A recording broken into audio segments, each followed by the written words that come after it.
جب ہم ظلم کر رہے ہوتے ہیں نا تو ہم بھول جاتے ہیں، ہم کہتے ہیں سارے دروازے بند ہیں، ہر آدمی مجھ سے ڈرتا ہے، میں اقتدار میں ہوں، میرے ہاتھ میں دھلا ہے، میری جیب میں نوٹ ہے، اس وقت سارے لوگ میرے حق میں بولتے ہیں، اس وقت زمینی حقائق میرے ساتھ ہیں، کون مجھے پوچھ لے گا؟ حالانکہ یہ وقت زیادہ لمبا نہیں چلتا، کوئی بھی نہ دیکھ رہا ہو تو عرش کا مالک تو دیکھ رہا ہوتا ہے، رب کریم تو دیکھ رہا ہوتا ہے نا، اللہ تبارک و تعالیٰ تو جانتا ہے نا یہ زیادتی کر رہا ہے۔ اللہ حضرت وہب ابن منبہ رحمت اللہ علیہ فرماتے ہیں بنی اسرائیل کا ایک شخص تھا، بادشاہ، اس نے محل بنانا تھا، تو محل کا جب اس نے نقشہ تیار کرایا تو ایک بوڑھی کی جھونپڑی بھی محل کے اندر آ رہی تھی، بوڑھی کی جھونپڑی، تو وہ بادشاہ نے اس بوڑھی خاتون سے کہا کہ یہ جھونپڑی میرے ہاتھ بیچ دو، میرے محل کا نقشہ خراب ہوتا ہے۔ وہ خاتون کہنے لگی کہ میں بیاہ کے یہاں آئی تھی، چاہتی ہوں کہ میرا جنازہ ہی یہاں سے اٹھے، تو مہربانی کرو مجھے تکلیف نہ دو، میں پکا ہوا پھالوں، پتہ نہیں کب دنیا سے چلی جاؤں گی، مجھے اسی گھر میں رہنے دو، بیوہ ہوں، لاوارث ہوں، اولاد میری ہے نہیں، مجھے یہیں رہنے دو۔ لیکن جب لوگ ظلم پہ آئے ہوتے ہیں تو پھر انہیں یہ ساری چیزیں نظر نہیں آتی۔ اس نے کہا تجھے الگ سے مکان بنا دیں گے، 11 گنا رقم دے دیں گے، تو یہ میرے حوالے کر دے، مجھے دے دے۔ اب وہ بوڑھی خاتون تھی، یہ بزرگ جو ہوتے ہیں انہیں اپنی جھونپڑیوں سے بڑا پیار ہوتا ہے، بچے گاؤں سے چلے جاتے ہیں شہر میں، لیکن دادا جان کہتے ہیں کہ میرا یہی دل لگتا ہے، دادی اماں کہتی ہے کہ مجھے بیٹا یہی رہنے دو، یہی مجھے وقت گزارنے دو۔ اس بوڑھی سے جب ضد کی تو بوڑھی کہنے لگی کہ میں نہیں جاؤں گی چھوڑ کے۔ اب تو اس نے باہر بھی گھر سے نکلنا چھوڑ دیا، اپنے گھر کے اندر رہتی کہ میرا کوئی مکان نہ گرا دے۔ بادشاہ نے 4-5 لوگوں کا ذمہ لگایا کہ جب خاتون گھر سے نکلے نا تو اس کی جھونپڑی گرا دینا۔ وہ بیچاری کسی حاجت طبی کے لیے، ضرورت کے لیے گھر سے باہر نکلی تھی کہ بلڈوزر آ گیا۔ وہ بڑے دن گھر میں رہی، لیکن جیسے ہی نکلی تو بڑی بڑی کرینیں آ گئی، اس غریب کی جھونپڑی گرا دی گئی۔ کچھ گھنٹوں کے بعد جب وہ لوٹی تو جس گھر میں زمانے بتائے تھے وہ گھر زمین بوس ہو گیا، وہ گھر ٹوٹ گیا۔ اب اس نے درد کے ساتھ ایک چیخ ماری، اور حضرت وہب ابن منبہ کہتے ہیں کہ دعا اس نے ان لفظوں کے ساتھ کی، کہنے لگی اے اللہ میں تو موجود نہیں تھی پر تو تو موجود تھا نا، اے مالک میں تو موجود نہیں تھی پر عرش کے رب تو تو موجود تھا نا، تو تو دیکھ رہا تھا، یہ کیسے ہوا؟ فرماتے ہیں جب اس ماں نے اس درد سے دعا کی، میرے محبوب نے فرمایا جب مظلوم دعا کے لیے ہاتھ اٹھاتا ہے تو آسمان دروازے کھول دیتا ہے۔ جب اس نے کہا نا کہ اے اللہ تو موجود تھا، تو رب کریم نے فرشتوں کو حکم دیا کہ یہ سارے کا سارا علاقہ زمین بوس کر دو، اس بادشاہ کا تخت زمین سے اٹھا کے پلٹ دو، یہ ساری بستی تباہ کر دو۔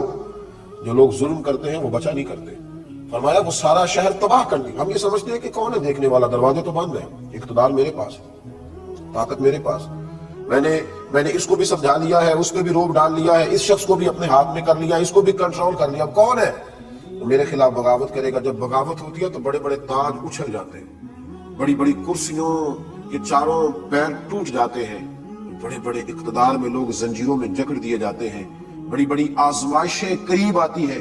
ظلم نہ کرے کبھی بھی، اللہ تعالیٰ عہدہ دے، اقتدار دے، طاقت دے، دولت دے تو اسے اپنی سیاست نہ سمجھے، اسے خدا کا فضل سمجھے، اسے یہ نہ سمجھے کہ میں نے عقل کے زور پر، تعلیم کے زور پر اور اپنی اچھی منصوبہ بندی کے زور پر حاصل کر لیا، اسے اللہ کی توفیق جانے۔ جب تک انسان اللہ کی توفیق جانتا ہے تو نعمتیں محفوظ رہتی ہیں، اور جب وہ سمجھتا ہے کہ یہ تو میں نے جدوجہد کر کے حاصل کیا ہے، یہ تو میری عقل ہے، میرا شعور ہے، پھر زمین بوس ہوتا ہے، پھر ظلم کرتا ہے، پھر تکلیف دیتا ہے۔ میرے رسول کریم صلی اللہ تعالی علیہ وآلہ وسلم نے ہمیں اس ظلم سے ہمیشہ منع کیا ہے، ہمیں محتاط رہنے کا کہا ہے، ہمیں کہا ہے کہ ہم احتیاط کے ساتھ وقت گزاریں، ہم اپنے شب و روز کا خیال کریں۔ ایران کا ایک بادشاہ تھا تو وہ شکار کے لیے نکلا، آپ کو پتہ ہے نا بادشاہوں کے شوق، اللہ خیر کرے، شکار کے لیے جانا ہے، سیر کے لیے جانا ہے، کئی ملکوں کے ویزے سپیر لے کے رکھنے ہیں، یہ آج بھی شوق پایا جاتا ہے لوگوں کے اندر، جیسے جیسے پیسے آتے جاتے ہیں نا شوق ذوق لمبے ہوتے جاتے ہیں۔ اس کا بھی شوق ذرا نرالا تھا، آگے بڑھنا ہے، یہ کرنا ہے، وہ کرنا ہے، تو وہ شکار کے لیے جایا کرتا تھا۔ ایک دفعہ دریا کے اس پار شکار کے لیے گیا، وہاں ایک بوڑھی خاتون رہتی تھی تو اس کے پاس ایک گائے تھی، اس کو گائے سے بڑی محبت تھی، پیار تھا بڑا، وہ بڑے شوق سے اسے بلاتی، اسے گھاس کھلاتی، اس سے پیار کرتی، اس کے ساتھ کھیلتی۔ وہ چھوٹی سی بچیا تھی جب اس بوڑھی نے اس کو پالا تھا، بڑی فربا موٹی تازی گائے ہو گئی۔ بادشاہ کے ساتھ جب اس کے سپاہی گئے تو انہیں وہ گائے پسند آ گئی، بوڑھی سے کہنے لگے قیمت لے لو، ہمارے ہاتھ بیچ دو، یہ بڑی فربا ہے، ہم اس کا گوشت کھائیں گے۔ اس نے کہا کہ یہ صرف گائے نہیں، یہ تو میرے گھر کا فرد ہے، مجھے اس جانور سے بڑی محبت ہے، میرے ساتھ آتی جاتی ہے، اٹھتی بیٹھتی ہے، میں نے اسے چھوٹی عمر میں پالا ہے۔ وہ کہا اماں کیا بات کرتی ہو، جانور تو جانور ہوتا ہے، ہمارے ہاتھ بیچ دو۔ جب بوڑھی نہ مانی تو انہوں نے کہا تمہیں پتا ہے ہم بادشاہ کے سپاہی ہیں، وہ پتا ہے نا شہزادے اور بڑے لوگوں کے بچے وہ تو کوئی کسی قانون کی پابندی نہیں کرتے، وہ تو قانون توڑنا ان کا شوق ہوتا ہے، تمہیں پتا نہیں بادشاہ کے سپاہی ہیں۔ جبرن اس بوڑھی کی گائے لی، جبرن، ظلمن، اور پھر گائے لے کر کے اس کو ذبح کیا۔ بوڑھی کو جب پتا چلا تو بڑا روئی۔ اس سے کسی نے کہا کہ یہ جو بادشاہ ہے نا یہ نرم دل ہے، احساس والا ہے، موت سے ڈرتا ہے، اسے خیال ہے کہ میں دنیا سے جاؤں گا، یہ تکلیف دے کے راضی نہیں ہوتا، تو کسی طریقے سے بادشاہ تک پہنچ۔ وہ خاتون بادشاہ واپس لوٹ رہا تھا تو دریا کے پل سے گزر رہا تھا، وہ بوڑھی اماں دریا کے پل پہ آ کے کھڑی ہو گئی۔ جب بادشاہ گھوڑے سمیت پل سے گزرنے لگا تو اس نے آگے بڑھ کے گھوڑے کی لگام تھام لی اور لگام تھام کے کہنے لگی بادشاہ تیرے سپاہی میری گائے ظلمن کھا گئے ہیں، یہ بتا کہ اس پل پر میری گائے کا حساب دینا ہے یا پل صراط پہ دینا ہے؟ تو بتا دے، یہ تیرے اوپر ہے کہ یہاں حساب دے گا کہ وہاں حساب دے گا، حساب تو دینا ہے، ظلم کا جواب تو دینا ہے، زیادتی کا بدلہ تو اب تو اختیار ہے تجھے کہ اسی پل پہ دے گا یا پل صراط پہ دے گا۔ تو لڑکھڑا کے نیچے گرا ایران کا بادشاہ، کہنے لگا میں بڑا کمزور آدمی ہوں، میں تو یہاں بھی پورا حساب نہیں دے سکتا، وہاں کیسے دوں گا، تو میرے اوپر مہربانی کر اور یہیں تو حساب چکتا کر لے۔ کہا پھر میری گائے کا حساب دو۔ حساب تو میاں دینا ہے،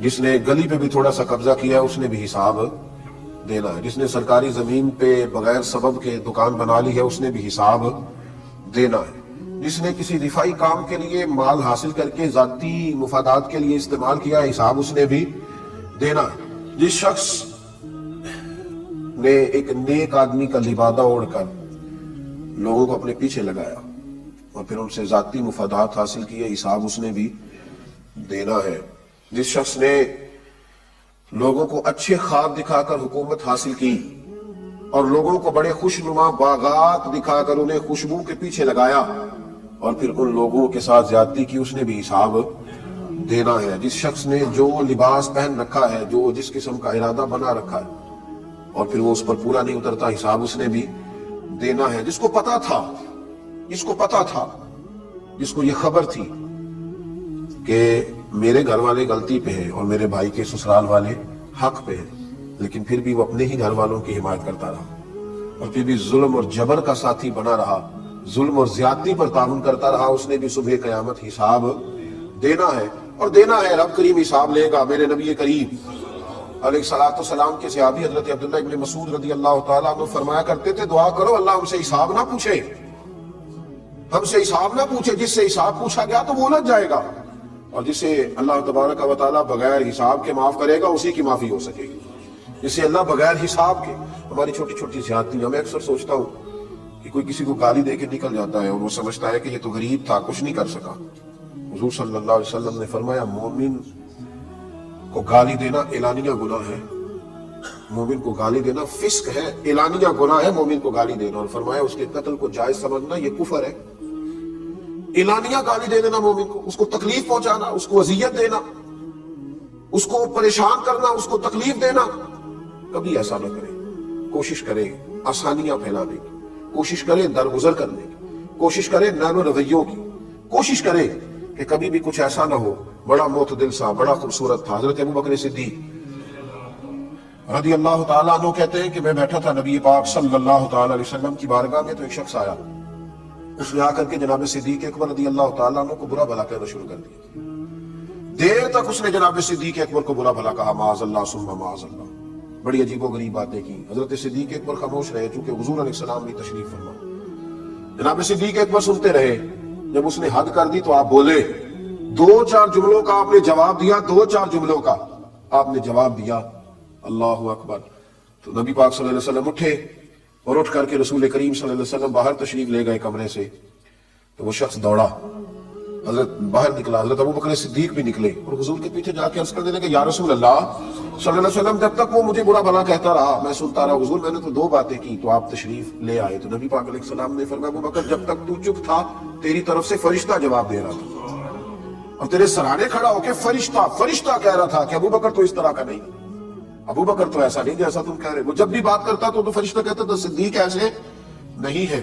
تو فرمایا جب تم نے خود بولنا شروع کیا تو فرشتہ اٹھ کے چلا گیا تو میں بھی آ گیا. وہ رخصت ہوا ہے تو میں بھی. تو ہم یہ کیوں پروگرام بناتے ہیں کہ میں نے ان کا جواب پتھر سے ہی دینا ہے؟ ہمیں احتیاط کرنی چاہیے کہیں ظلم، کوئی زیادتی، کوئی ایسی بات، کوئی ایسا فکرہ، کچھ ایسا ہم سے ہو نہ جائے. کتنی خوبصورت وہ حدیث ہے. حضرت سلمان فارسی رضی اللہ تعالیٰ عنہ اس حدیث کے راوی ہیں.